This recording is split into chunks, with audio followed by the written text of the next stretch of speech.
Kids hot కుటుంబంతో జతవ్వండి.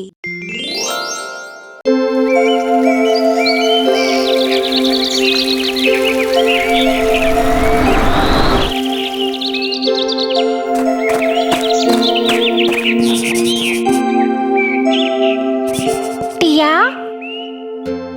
నేను ఈ రాత్రికి పార్టీకి వెళ్తున్నాను. ఈ రాత్రికి పార్టీకా? ఒక్కడివే వెళ్ళడం అంత సురక్షితం కాదు టోఫు. అన్నట్లు నేనైతే రాలేను, ఎందుకంటే నాకు రేపు పరీక్ష ఉంది. కాబట్టి నువ్వు వెళ్ళే అవకాశం లేదు. కానీ జాక్ అన్నాడు సురక్షితమేనని. అలాగే జో ఇంకా జిమ్ అందరూ వెళ్తున్నారు. అతనికి ఎవరు చెప్పారు? కొందరు పెద్ద పిల్లలు. మనం వాళ్ళని ఎరుగాం. వారు వేరే నగరం నుంచి సందర్శనకొచ్చారు. పని చేసేందుకు అది సరైన పద్ధతి కాదు టోఫు. కొన్నిసార్లు నిన్ను నువ్వు 1-2 సార్లు చెక్ చేసుకోవాల్సి ఉంటుంది. నువ్వు నమ్ముతున్న వారితో జాగ్రత్తగా ఉండు. చికెన్ లిటిల్ ఇంకా వాళ్ళ ఫ్రెండ్స్ విషయంలో ఏం జరిగిందో తెలుసా? వాళ్ళకేం జరిగింది?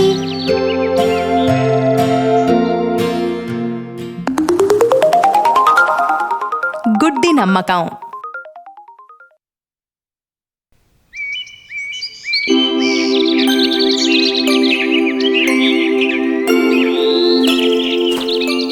చికెన్ లిటిల్ కి వుడ్స్ లో నడవడం అంటే ఇష్టం. ఒకరోజు తను అడవిలో నడుస్తూ ఉంది. అప్పుడు పూలను చెట్లను చూస్తూ ఉంది. చెట్టు మీద నుంచి ఒక మొక్కజొన్న కంకి దాని తల మీద పడింది. అయ్యయ్యో, ఆకాశం పడిపోతోంది. నేను వెంటనే పరుగున వెళ్ళి ఈ విషయం సింహరాజుకి చెప్పాలి. దాంతో చికెన్ లిటిల్ పరుగులు మొదలుపెట్టింది.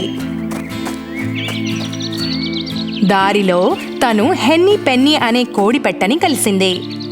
నువ్వెక్కడికి పరుగు తీస్తున్నావు? అంతా బాగానే ఉంది కదా? అబ్బా లేదు హెన్నీ పెన్నీ, ఆకాశం పడిపోతోంది. నేను ఈ విషయం సింహరాజుకి చెప్పడానికి వెళ్తున్నాను. ఆ విషయం నీకెలా తెలుసు? అది నా తల మీద పడింది, నాకు తగిలింది. అది ఘోరమైన విషయం. పద, నేను కూడా నీతో పాటు వస్తాను. మనం త్వరగా వెళ్ళి ఈ విషయం సింహరాజుకి చెప్పాలి. చికెన్ లిటిల్, హెన్నీ పెన్నీ పరుగు ప్రారంభించారు. సింహరాజుని కలవడానికి వెళ్తున్న వారు సింహాన్ని కలిశారు. డక్కీ లక్కీ.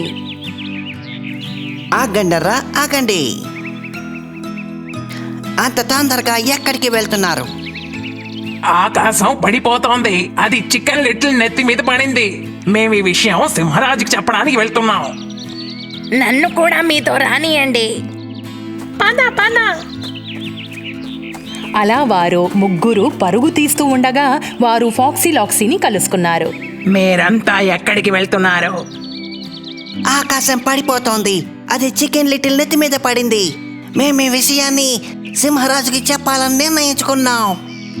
అవునవును, ఈ విషయం సింహరాజుకి చెప్పాలి. కానీ సింహరాజు ఎక్కడుంటాడో మీకు తెలుసా?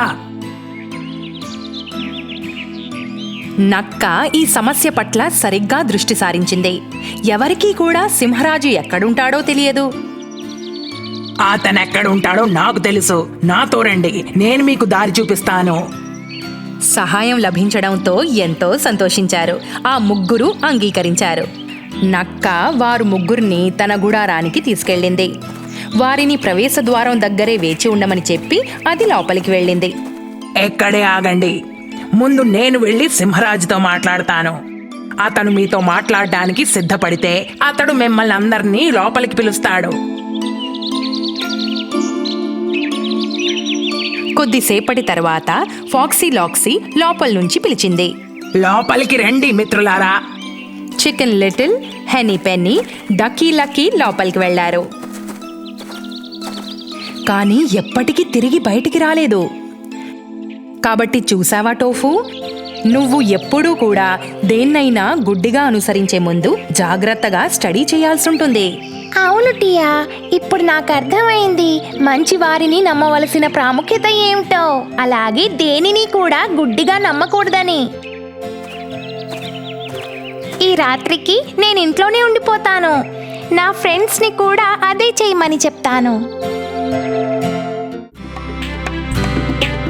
మీకిష్టమైన పిల్లల పద్యాలు, కథలు ఇంకా మరెన్నింటి కోసమో ఇక్కడ సబ్స్క్రైబ్ చేయండి.